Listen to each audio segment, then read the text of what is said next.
Angel one application में ETF यानी कि एक्सचेंज ट्रेडेड फंड्स में हम कैसे इन्वेस्ट कर सकते हैं, ये इस वीडियो में हम समझने वाले हैं। सबसे पहले मैं आपको शॉर्ट में ये बता देता हूँ कि ETF क्या होते हैं। तो दोस्तों, ETF यानी कि वो फंड्स होते हैं जो हम एक्सचेंज पे ट्रेड कर सकते हैं।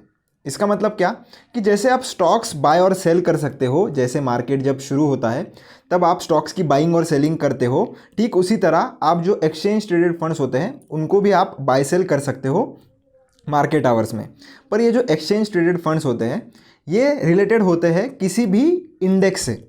तो जैसे कि आप डायरेक्टली निफ्टी को बाय नहीं कर सकते, आप फ्यूचर एंड ऑप्शंस के थ्रू ज़रूर कर सकते हो, पर अगर आपको इसमें इन्वेस्ट करना है किसी भी इंडेक्स में, तो फिर आप उसके लिए ETFs का मदद जो है वो ले सकते हो। अब दोस्तों, ETFs में इन्वेस्ट करने के लिए आपको क्या करना है, थोड़ा नीचे अगर आप स्क्रॉल करोगे तो आपको ये ETF का एक बटन देखने के लिए मिलेगा, उस पर आपको क्लिक करना है। क्लिक करने के बाद आप डेडिकेटेड ETF वाले सेक्शन में आ जाते हो।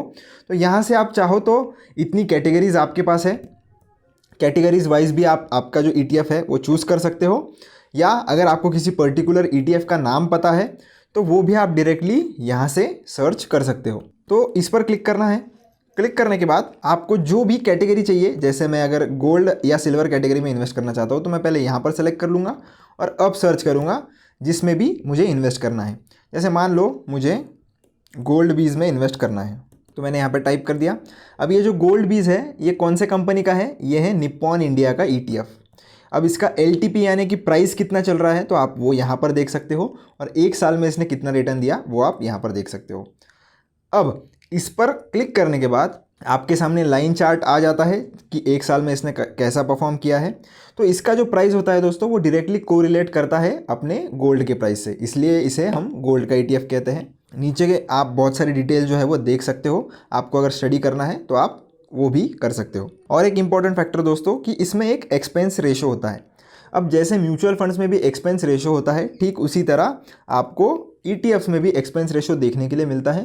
तो जो भी ETF में आप इन्वेस्ट करना चाहते हो उसका एक्सपेंस रेशो आप ज़रूर एक बार चेक कर ले, और उसी के साथ साथ ट्रैकिंग एरर भी आपको चेक करना चाहिए। अब ट्रैकिंग एरर का क्या मतलब होता है? ट्रैकिंग एरर मतलब वो एरर होता है दोस्तों, जैसे मान लो गोल्ड की प्राइस आज के डेट में चल रही है 60,000 के आसपास, और आपने जब इस ETF में इन्वेस्ट किया था तब प्राइस चल रहा था 50,000 के आसपास। तो आपको ये जो 10,000 का जो गोल्ड का प्राइस बढ़ा है, क्या आपको ETF में भी उतना ही देखने के लिए मिलेगा? तो ऐसा ज़रूरी नहीं है कि आपको ये जो 10,000 का जो अप्रिसिएशन हुआ है तो उतना ही देखने के लिए मिले। आपको जो है वो कभी कभी शायद कम भी इससे थोड़ा देखने के लिए मिल सकता है। मान लो आपने जब 50,000 पे आप गोल्ड था तब इसे परचेस किया, और गोल्ड अभी आज के डेट में 20% से ऊपर आ चुका है, तो आपका जो ETF है वो शायद आपको 19.5 या 19.6% के रिटर्न्स देगा, या कभी कभी थोड़े रेयर केसेस में एक आध % जो है वो ऊपर भी दे सकता है। तो इसे ही हम ट्रैकिंग एरर कहते हैं, जिसमें थोड़ा सा ट्रैकिंग एरर हो सकता है आपके जो रिटर्न्स है उसमें। तो अब हम बाय पर क्लिक करेंगे क्योंकि हमें इन्वेस्ट करना है।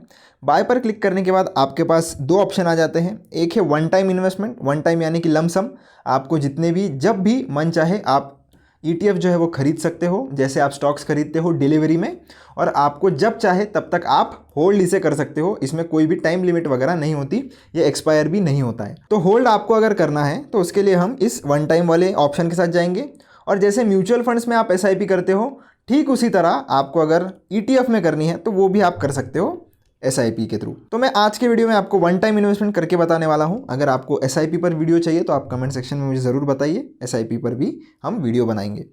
तो वन टाइम पर आपको क्लिक करना है। इसके बाद जैसे आप स्टॉक्स खरीदते हो सेम वैसा ही प्रोसीजर है।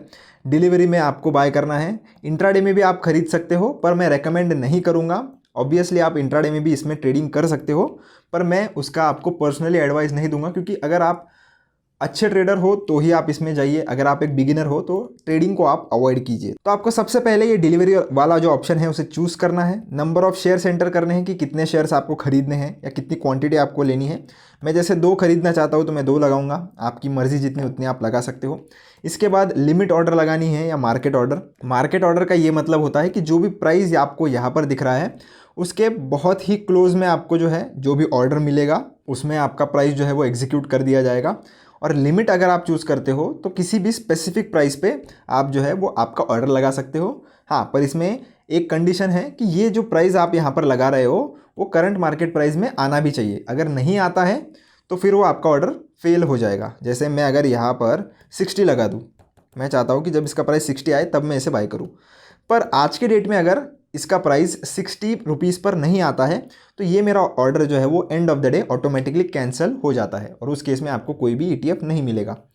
तो इसलिए आपको अगर लिमिट ऑर्डर लगानी है तो ये भी ध्यान रखना है कि प्राइस जो आप लगा रहे हो वो आप हिसाब से लगाएं ताकि वो उस दिन में हिट हो, और अगर नहीं होता है तो फिर आपको नहीं मिलेंगे। तो मैं फ़िलहाल के लिए इसमें मार्केट पर सेट कर देता हूँ क्योंकि मुझे चाहिए कि ये तुरंत एग्जीक्यूट हो जाए। आप लेफ्ट साइड में इसकी मार्जिन देख सकते हो कि कितना पैसा आपको लगने वाला है। चार्जेस अगर आपको देखने हैं तो चार्जेस वाले कॉलम में जाके आप यहाँ पर इसके चार्जेस भी चेकआउट कर सकते हो। अब प्लेस बाय ऑर्डर पर हम जो है वो क्लिक करने वाले हैं, उसके बाद कंफर्म पर क्लिक करेंगे। तो आप देख सकते हो जैसे ही हमने बाय इसे कर लिया, ये हमारे पोजीशंस वाले सेक्शन में आ गया है। हमने डिलीवरी में बाय किया है तो आज के दिन ये आपको आपके पोजीशंस वाले सेक्शन में शो करेगा। आपको इसे कुछ भी छेड़ना नहीं है। अगर आप गलती से भी इसे एग्जिट कर देते हो तो आपने जो ETFs बाय किए थे वो सेल हो जाएंगे और आपके पोर्टफोलियो में नहीं आएंगे। आपको पोर्टफोलियो वाले सेक्शन में आना है और इक्विटी वाले सेक्शन में आना है उसके बाद। तो आप देख सकते हो ये जो हमने अभी जो 2 गोल्ड बीज खरीदे हैं वो हमारे पोर्टफोलियो में शो होना शुरू हो गए हैं। आपके डीमैट अकाउंट में वो भले ही कल आएंगे क्योंकि हमारे पास T+1 डे की सेटलमेंट होती है, तो आपके डीमैट में ये कल जो है वो क्रेडिट कर दिए जाएंगे और अभी से आप इन्हें पोर्टफोलियो वाले सेक्शन में ट्रैक भी कर सकते हो। तो आशा करता हूँ दोस्तों कि आपको ETF में आप कैसे इन्वेस्ट कर सकते हो एंजल वन एप्लीकेशन में समझ में आ गया होगा। अगर आपको कोई भी डाउट आता है तो आप मुझसे ज़रूर पूछ सकते हो। मिलता हूँ आपसे नेक्स्ट वीडियो में। धन्यवाद।